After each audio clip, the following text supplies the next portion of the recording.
Alright everyone, with this report from Shabs coming out for why Kevin Durant is requesting a trade, and his reasoning being that he wants Sean Marks and Steve Nash gone, I figured that this video would be helpful in showing why Steve Nash is the worst coach in the National Basketball Association. And it also will show a little bit about Sean Marks, although maybe that will be for another video.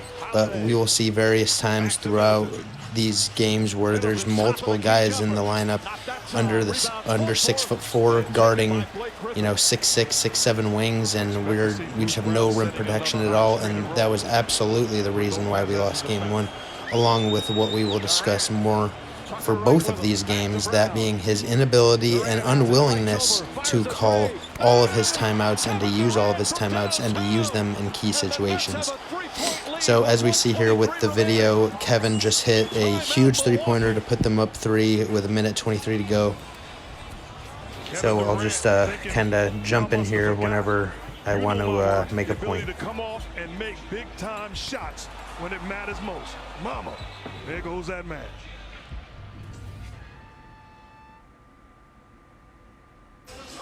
Kevin Durant, one of the all-time great NBA playoff performers, struggling through much of this game, was 6 of 18 through the first 3 quarters, but has 11 of his 30 here in the fourth, and that huge three-pointer gives the Nets their largest lead of the night.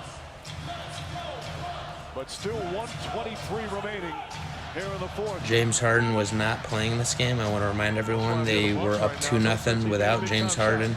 And then after this game, Kyrie goes down, and then James returns game 5, 6, and 7 at a very limited, and he was very limited. I'll just say that. The goaltending call here, I remember, was huge. He might have missed if Blake didn't touch the rim at all, and who knows. But we see here the Nets are still up 1. There's about a minute and change to go. This was the small lineup that Brooklyn was running with: Blake at the 5, Kevin at the 4, Joe at the 3. Then they had Bruce at the kind of utility spot, setting a lot of screens, doing a lot of these actions right here with Kevin and Kyrie. Pulls back, uses the screen. Back out to Harris. 4 on the 24. And this right here, Joe Harris was absolutely ice cold. And, man, that's brutal. Wide open 15-footer, absolute brick. 45 seconds, Drew comes along, and no foul called on this one. So 44 seconds to go. And the main point for me making this video is, again, the timeouts, but also, why was he having some of these lineups in the game? I realize, we're dealing with some injuries, but, man. Yeah, but be consistent. Middleton jumper. Still up by 1. So here I want to pause the video. So this is a huge moment. So 34 seconds to go. 21 seconds on the shot clock, up by 1. You have 2 timeouts left. I want to make that very clear. Steve decides not to use either one of them. And Kevin, who, as we have seen throughout this video already, has been absolutely red hot.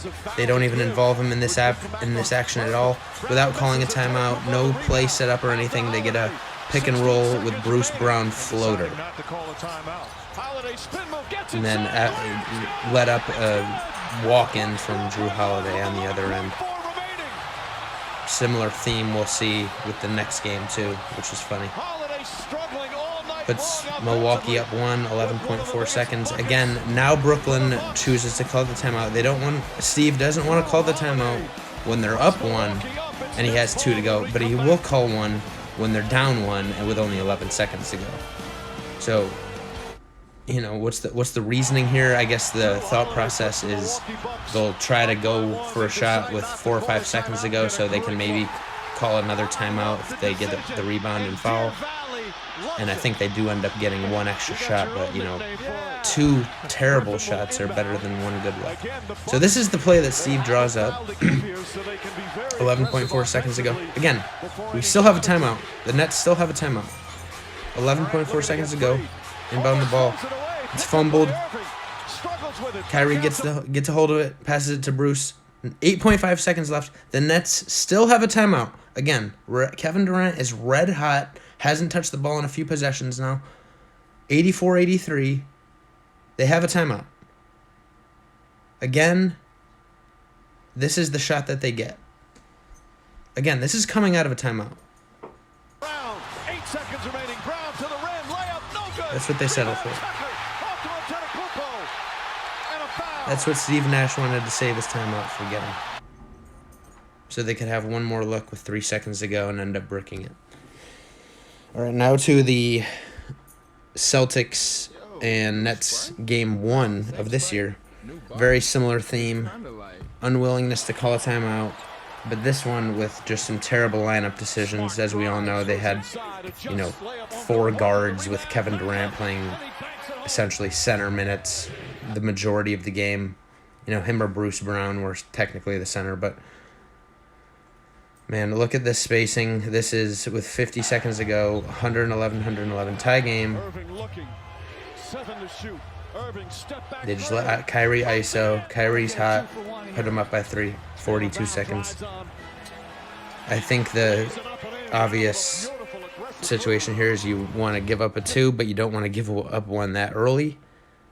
Like not having Nicholas Claxton or someone down there to defend the rim. They have to hug way up because everyone on the Celtics could shoot. Leaves Goran Dragic.